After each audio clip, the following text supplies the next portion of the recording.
북한이 우리 서부 전선의 포격 도발을 감행한 그제 이 공교롭게도 박근혜 대통령이 중국 전승절 참석을 공식 발표를 했습니다. 네, 또 어젯밤에는 북한 외무성이 전면전도 불사하겠다 이런 협박성 성명을 내놨습니다.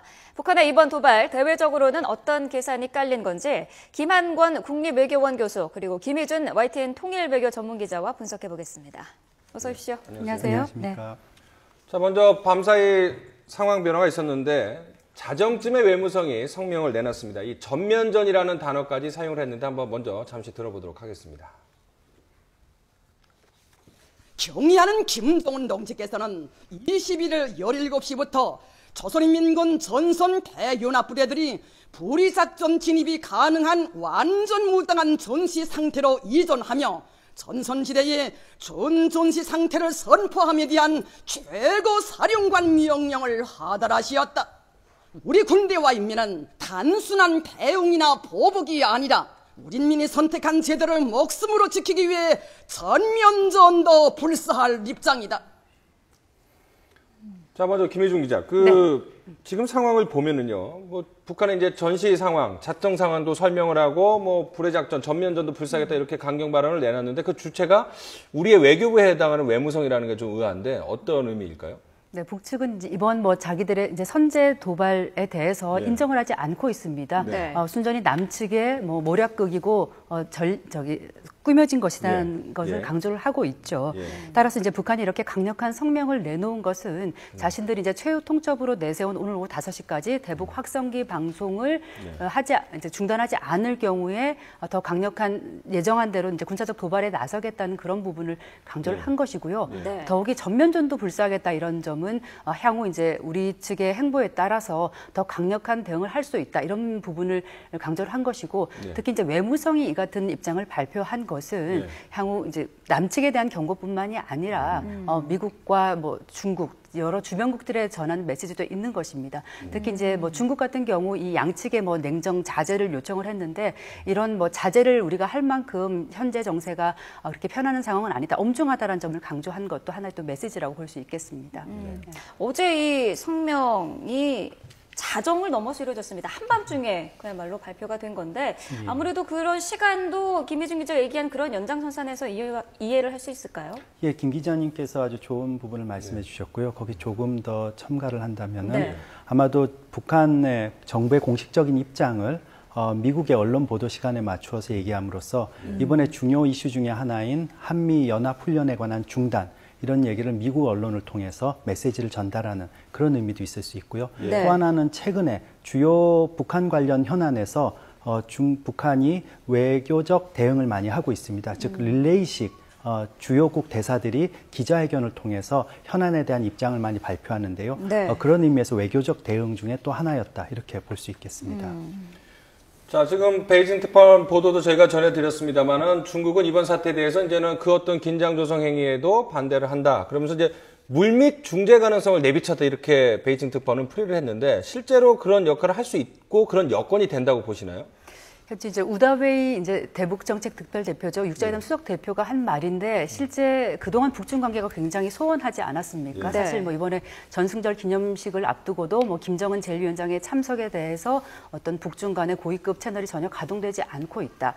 그리고 올해 이달 초에 열렸던 아세안 지역 안보 포럼에서도 아주 이례적으로 북한과 중국의 외무상이 서로 만나지 않은 첫 사례가 됐는데요. 그만큼 소원해진 속에서 과연 중국이 이 같은 역할을 하고 있을지 하는 부분은 조금 의문이 드는 부분은 있습니다. 하지만 국제사회가 중국에 요구하는 역할이 있고 북한의 도발 억제 부분이나 또 핵 위협의 억제 부분에 있어서 중국의 역할을 기대하는 부분이 있기 때문에 이에 대해서 좀 어떤 역할을 하겠다는 그런 좀 메시지를 내비친 걸로 볼 수가 있겠습니다. 이런 그 우다웨이 대표의 얘기에 대해서 북한이 그런 노력이 의미가 없는 시점이 됐다 이렇게 지금 대답을 했거든요. 대답을 완전히 했다라고 볼 수가 있을까요? 예, 아마도 조금 여운은 남겨놓은 것 같습니다. 특히 외교적 해결에 관한 미묘한 뉘앙스를 남겨놨고요. 그런 부분은 아마도 지금 북중 관계에서 중국이 북한에 건의하는 것을 북한이 어떻게 받아들이냐에 대한 이전과 최근의 차이점이라고 볼 수 있겠습니다. 특히 92년을 중심으로 해서 북중 사이에 불신이 굉장히 높아졌습니다. 네. 그 이전에는 중국이 건의를 하면 북한이 중국의 영향력을 인정하고 우선적으로 검토하고 신중하게 대응을 했는데요. 최근에 와서는 북한의 국익에 어긋난다면 무시하거나 또는 거기에 대해서 반응을 보이지 않는 경우가 많았습니다. 네. 이번 같은 경우에 그런 중국의 북중 간의 입장을 본다면 중국의 역할에 어느 정도 한계가 있지 않을까 그렇게 생각합니다. 네. 자, 뭐 북한이 이제 도발을 한 상황은 오래전에 이렇게 준비를 해서 시나리오대로 움직였겠지만 어쨌든 우연의 일치인지 목요일 도발을 오후에 했을 때 그 전에 이제 박근혜 대통령이 전승절에 참석을 한다 그래서 3일날 참석을 한다 이렇게 했는데 그 연관성을 어떻게 좀 지울 수가 있을까요? 저는 좀 관련성이 있다고 생각을 합니다. 네. 사실 이제 그 중국의 전승절 기념식 전 세계에 이제 이목이 집중되는 상황이지 않습니까? 네. 이런 가운데 이제 도발을 감행함으로써 어떤 북한 자신들의 존재감을 좀 과시하려고 했던 것 아닌가라는 생각이 드는데요. 이게 이제 지난 5월에 러시아에서 열렸던 러시아 전승절 기념식 때와 조금 상황이 비슷합니다. 그때는 이제 김정은 제1위원장이 참석할 것이 거의 유력시되다가 4월 30일 이제 러시아가 발표하기를 김정은 제1위원장이 국내의 어떤 사정을 이유로 참가하지 않는다라고 공식화했는데 그리고 이제 그러고 5월 3일 날 김정은이 나타난 곳이 그 새로 지은 그 위성 관제 종합 시설 거기에 나타나서 이제 향후 어떤 장거리 로켓을 또 발사할 수 있다는 그런 상황을 조금 시사를 했고요. 그리고 러시아의 전승 기념일 행사가 열리는 5월 9일에는 그 SLBM 잠수함 발사 미사일 그 발사 시험 현장에도 가 있었거든요. 그러면서 어떤 그 세계의 이목이 집중되는 가운데 자신들의 어떤 도발을 하면서 자신들이 이제 북한의 좀 자신들의 입장을 대내외에 천명을 하고 존재감을 좀 높이려는 것 아닌가라는 생각이 듭니다. 앞서서 뭐 저희가 보도도 해드렸습니다만 산케이 신문이 이번 그 북한의 도발과 관련해서 북한이 중국을 조금이라도 자기 진영으로 끌어들이기 위한 의도다 이렇게 지금 분석을 했거든요. 그렇다면 과연 이번 그 북한의 도발이 북중 관계, 결과적으로 북중 관계나 한중 관계에 어떤 영향을 미칠 거라고 보십니까? 예, 저는 깊은 관련이 있다라고 봅니다. 특히 북중 한중 관계가 뿐만이 아니라 미중의 동북아에서의 전략적 경쟁 구도를 생각한다면 이런 북한의 도발은 중국에게 커다란 전략적 손실을 끼치게 됩니다. 즉 이런 도발이 자꾸 나타나면 한미동맹의 중요성이 제고되고요. 미국의 군사안보적 영향력이 확대가 되고 또 미일 동맹이 강화한 거에 대한 이유를 제시하게 됩니다. 특히 미국이 현재 원하고 있는 사드의 한국 내 배치라든가 한미일 지역안보협력 체제에 좋은 명분을 주기 때문에 북한의 입장에선 중국이 만약 북한을 무시한다면은 우린 이러한 행동으로서 중국에 전략적 손실을 끼칠 수 있다라는 메시지를 전달할 수도 있습니다. 그러니까 오히려 북한 김정은은 전승절 행사에 참석을 하지 않으면서 우리 쪽을 자극하고 도발을 하면서 동맹 강화를 유도를 하면서 자신의 존재감을 오히려 역으로 중국에게 내세운다. 이런 전략이라면 생각보다는 조금 쉽지 않은 그런 상황이 흘러갈 것 같기도 하네요. 네, 그렇습니다. 네. 자, 그래서 이제 궁금한 것은 지금 북한의 김정은이 계속 이런 상황에서 그렇다면 러시아랑도 또 그러면 가까운지 이런 것도 좀 의아스러운데 어떻게 봐야 됩니까? 그럼 북한은 도대체 우군을 누구로 생각을 하는 건지 누구의 도움을 받기를 원하는 건지. 예, 최근에 와서 북한과 러시아의 관계가 특히 경제 협력 부분에서 강화된 것은 사실입니다. 그렇지만 러시아의 입장에서 본다면은 지역 전략 차원에서 미국의 영향력이 동북아에서 강화되는 것을 별로 반기지 않고 있습니다. 특히 최근에 와서 중국과 러시아의 전략적 협력이 강화되면서 중러가 공조해서 미일 동맹에 대응하는 모습을 보였습니다. 그런 의미에서 본다면 러시아가 북한과의 경제 협력에 일정 부분 관심은 있겠지만 큰 구도에서 본다면 역시 중국과 같은 입장을 취할 가능성이 높습니다.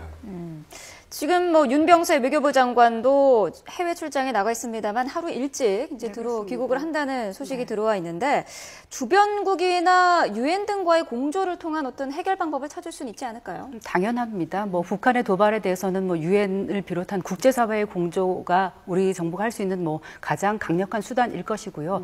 윤병세 장관이 지금 이제 동아시아, 중남미, 아메리카 협력 포럼 네. 이른바 페알락이라고 하는 회의에 지금 코스타리카에 가 있는데 모두 동아시아와 중남미 국가 36개국이 참가하는 협의체입니다. 네. 여기서 이제 사실은 오전 회의만 잠깐 참석하고 첫 번째 발언 기회를 얻어서 이 기회를 활용해서 현재 북한의 도발의 문제점, 한반도 정세의 엄중함을 오히려 설득하고 설명하고 협조를 구하고 예정보다 빨리 24시간 앞서 지금 귀국을 이제 내일 새벽에 하게 되는데요. 네. 정부는 뭐 이와 함께 앞서 북한의 그 목함질의 도발에 대해서도 유엔 안보리 의장에게 서한을 보내서 그 안보리 의장국들이 이 서한을 회람을 하고 이 문제에 대해 의식을 갖고 그 부분이 또 이제 어떤 기록으로 남기게 했고요. 네. 이번 도발에 대해서도 현재로서는 조금 조심스러운 행보를 보이고 있습니다. 왜냐하면 뭐 이번 포격 도발로 인해서 어떤 인적이나 물적 피해가 당장 있었던 것은 아니기 때문이지만 오늘 오후 5시 이후에 북한이 정말 뭐 전면적인 어떤 군사력 행사를 하고 더 위협을 높일 경우에는 뭐 유엔 안보리 좀 나가서는 유엔 안보리 회부를 통한 뭐 의견 뭐 결집 뭐 이런 부분을 할 수 있을 것이라고 봅니다. 네. 네. 자, 지금 오후 5시간 이제 얼마 남지 않았는데요. 군사적 긴장감이 이제 고조되고 있는데 마지막으로 이것이 이제 뭐 북한이 바로 도발을 할 가능성은 높지 않다라는 관측이 우세하니까 시간이 어느 정도 있다면 외교적으로 해결할 가능성은 얼마나 된다고 보십니까? 예, 일단 북한이 저렇게 공식적으로 반응을 보인 것을 본다면 네. 일정 부분이나마 무력적인 반응이라든가 적은 단계에서나마 도발은 예상되고 있습니다. 네. 또 가능성이 높고요. 네. 그렇지만 근본적인 큰 흐름으로 본다면은 북한 역시 현재 상황에서 네. 자신들의 메시지를 전달하고 또 자신들의 명분을 살리면서 외교적인 협상을 대화를 통한 해결을 기대할 그럴 가능성은 여전히 남아있다라고 생각됩니다. 네. 정리를 하자면 이제 국지적 도발 가능성은 뭐 상당히 높은 것으로 점쳐지고 있지만 그런 와중에서도 이제 외교적으로 타결을 모색하려는 북한의 움직임도 분명히 있을 것이다. 이렇게 정리를 할 수가 있겠군요. 예. 지금까지 김한권 국립외교원 교수 그리고 김희준 YTN 통일외교 전문기자와 함께 이야기 나눠봤습니다. 오늘 두 분 말씀 고맙습니다. 고맙습니다. 감사합니다.